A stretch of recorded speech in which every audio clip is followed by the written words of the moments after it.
And your books, in your intro that you sent me about being easy to read, I have to tell you, I love your books. I mean, I just think they are so well written and such an easy style to listen and read and understand. So I want to tell all of our listeners, I'm not kidding when these are really interesting books. And part 1 and part 2, you really should start reading them now so that you'll be prepared for when we do our 4-part event in July.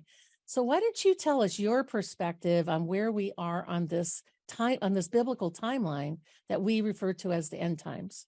Yeah, so we are living in what the New Testament calls the last days. There are several references throughout the New Testament that refer to the last hour or the last days, and that refers to the present age in which we're living, the church age. It started with the birth and resurrection, the death and resurrection of Christ, and it's currently ongoing. We know that because Hebrews chapter 1 talks about how God, who at various ways and various times through ages past has spoken to us through the prophets and so forth, has in these last days spoken to us through his Son. So these are the last days, but I couldn't agree more with you that I think we're living in the last of the last days. Jesus tells us to watch the signs of the times, and things are just unfolding rapidly. I think why a lot of us who stay on the front line all the time, that's part of the motivation, is exactly that God gives you a job to do, and to the best of your ability with his help. It's one of the things I'm learning through some of the things that are happening in my life right now is really the whole definition of faith. The Bible says that Jesus is going to come back for his church, and the church right now is like a I think of it. Remember when we were growing up, Linus characters. I always think of Linus and Pigpen. Pigpen was just walking around with like dust and dirt like flying off of him all the time, dragging his little blanket and everything.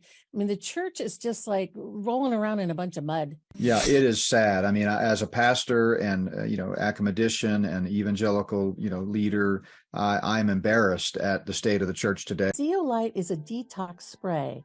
We work specifically with a company called Touchstone Essentials.